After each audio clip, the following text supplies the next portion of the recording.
اعوذ باللہ من الشیطان الرجیم بسم اللہ الرحمن الرحیم۔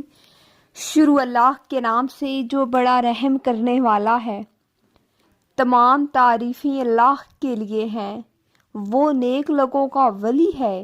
میں گواہی دیتی ہوں کہ اللہ کے سوا کوئی معبود برحق نہیں ہے، وہ یکتا ہے، اس کا کوئی شریک نہیں۔ اور میں یہ بھی گواہی دیتی ہوں کہ ہمارے پیارے نبی محمد صلی اللہ علیہ وآلہ وسلم اللہ کے بندے، اس کے رسول اور آخری نبی ہیں۔ اے اللہ، ان پر، ان کی آل پر اور تمام صحابہ کرام پر رحمتیں برکتیں نازل فرما، آمین ثم آمین۔ السلام علیکم ورحمۃ اللہ وبرکاتہ۔ امید کرتی ہوں کہ آپ سب لوگ خیر و عافیت سے ہوں گے۔ آج میں آپ کے لیے ایک ایسا وظیفہ لے کر آپ کی خدمت میں پیش کرنے جا رہی ہوں جو کہ 3 ربیع الثانی خصوصاً اتوار کے دن آپ نے یہ وظیفہ کر لینا ہے۔ یہ اسم اعظم کا وظیفہ ہے، یعنی کہ اللہ تبارک و تعالیٰ کے ایک نام کا وظیفہ ہے، جس کو پڑھنے سے آپ کی تمام ٹینشنیں، پریشانیاں، رزق کی تنگی یا پھر اور کوئی آپ کو گھریلو پریشانی ہے تو اس سے بھی آپ کو بہت جلد آپ کی جو اس سے چھٹکارا ہو جائے گا۔ جس طریقے سے، جس طرح میں آپ کو یہ وظیفہ بتاؤں گی، اس طریقے سے آپ نے اس وظیفہ پر عمل کر لینا ہے۔ یقین جانیے یہ بہت ہی پاورفل وظیفہ ہے۔ سب سے بڑھ کر کے یہ ایک اللہ تبارک و تعالیٰ کے خصوصی ایک اسم اعظم کا وظیفہ ہے، اللہ تبارک و تعالیٰ کے نام کا وظیفہ ہے، اللہ تبارک و تعالیٰ کا وہ صفاتی نام یا ذاتی نام جسے پڑھنے سے اللہ تعالیٰ سے خصوصی تعلق پیدا ہوتا ہے، معرفت کے دروازے کھلتے ہیں۔ اسم اعظم پڑھنے والے کو اللہ تعالیٰ ہر لحاظ سے مالا مال کر دیتا ہے۔ وہ اپنے رب سے اسم اعظم کی بدولت جو کچھ مانگتا ہے سو پاتا ہے۔ اسم اعظم کے صدقے اس کی ہر دعا قبول ہوتی ہے۔ جن لوگوں کو اسم اعظم کا راز ہاتھ آ جاتا ہے وہ اس کے خاص بندے بن جاتے ہیں۔ اللہ انہیں دین و دنیا میں انعام یافتہ بنا دیتا ہے۔ انہیں نہ مٹنے والی عزت ملتی ہے اور نہ ختم ہونے والی دولت میسر آتی ہے۔ گویا کہ اسم اعظم ہر کام کی کنجی ہے اور گناگوں فیض و برکات کا حامل ہے۔ اللہ کا ذاتی نام اور ہر صفاتی نام اس کی ایک خاص شان کا مظہر ہے۔ جو شخص اللہ تعالیٰ کو جس شان، جس صفاتی نام سے پکارتا ہے، اللہ تعالیٰ اپنی اس شان کے فیض و برکات سے اسے نواز دیتا ہے اور اپنی اس خاص شان کا راز اس پر کھول دیتا ہے۔ یعنی اگر کوئی شخص اللہ تعالیٰ کو رحمان کہہ کر پکارتا ہے تو اللہ تعالیٰ اسے اپنی رحمت سے مالا مال کر دیتا ہے اور اس کا وجود دوسروں کے لیے باعث رحمت بنا دیتا ہے۔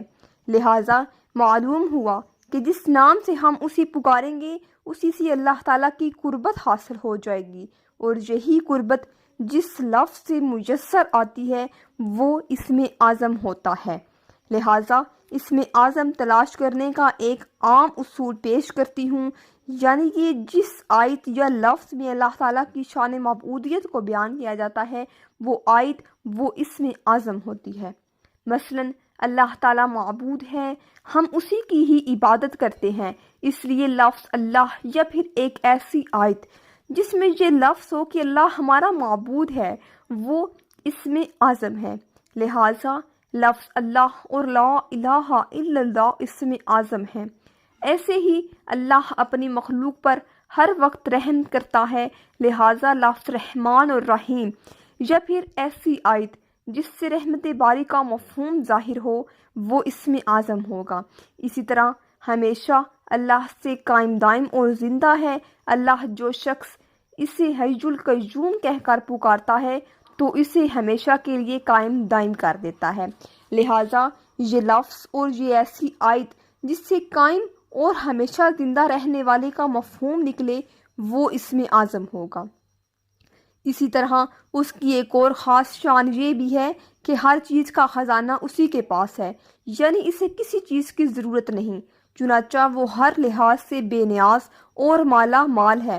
لفظ اللہ الصمد اسم اعظم ہوا، اس لیے جو اسے اللہ الصمد یعنی یہ کہتا ہے کہ تو میرا بے نیاز معبود ہے تو وہ اسے بے نیاز بندہ بنا دیتا ہے۔ اس ضابطہ کی روشنی میں مندرجہ ذیل آپ کو احادیث آیات سنائی گئی ہیں۔ الفاظ کا شمار اسم اعظم میں ہوتا ہے اور ان اسماء کو کثرت سے پڑھنے کے بعد جو بھی دعا کی جائے گی، اللہ کے حضور پیش کی جائے گی، وہ انشاءاللہ تعالیٰ آپ کی جو دعا ہے وہ پوری کر لی جائے گی۔ لیکن اس وظیفہ پر وہی لوگ عمل کر سکتے ہیں جو لوگ ہم سے اجازت طلب کریں گے۔ اجازت آپ نے کچھ اس طرح مانگنی ہے کہ اپنا نام، اپنا مقصد لکھ کر ہم تک شیئر کرنا ہے تاکہ ہم آگے سے آپ کو باقاعدہ رپلائی کریں، خود آپس میں ڈسکس کر کے آپ کو جب بھی ہم رپلائی کریں گے تو آپ لوگوں نے اس وقت اپنا جو وظیفہ ہے اس کو شروع کر دینا ہے۔ اپنا نام، مقصد لکھ کر ہم تک شیئر کریں، اسی کے ساتھ ساتھ ہمارے چینل کو آپ نے ضرور سبسکرائب کر دینا ہے تاکہ ہمیں کنفرم ہو جائے کہ واقعی یہ لوگ ہمارے اس وظیفہ پر عمل کرنا چاہتے ہیں۔ وظیفے کے طریقہ کار کچھ یوں ہیں کہ آپ نے اتوار کے دن 1 مٹھی چینی، 1 مٹھی سوجی، یہ 2 چیزیں لے کر اس کے اوپر اول اور آخر درود شریف کو پڑھ لینا ہے۔ اس کے بعد اللہ تبارک و تعالیٰ کے سارے ناموں کو 3 مرتبہ پڑھ لینا ہے۔ یہ عمل آپ نے ہر اتوار کے دن کر سکتے ہیں، یعنی کہ ایک دن آپ مخصوص کر لیں، اتوار کے دن کا آپ شروع کر لیں اور ہر ایک ہفتہ کے بعد ایک اتوار کا دن مخصوص کر لیں اور ہر اتوار کو آپ نے یہ عمل کر لینا ہے۔ اول اور آخر درود شریف پڑھنے کے بعد اس کے بعد آپ نے اللہ تبارک و تعالیٰ کے ناموں کو، اسماء الحسنہ کو 3 مرتبہ پڑھ لینا ہے۔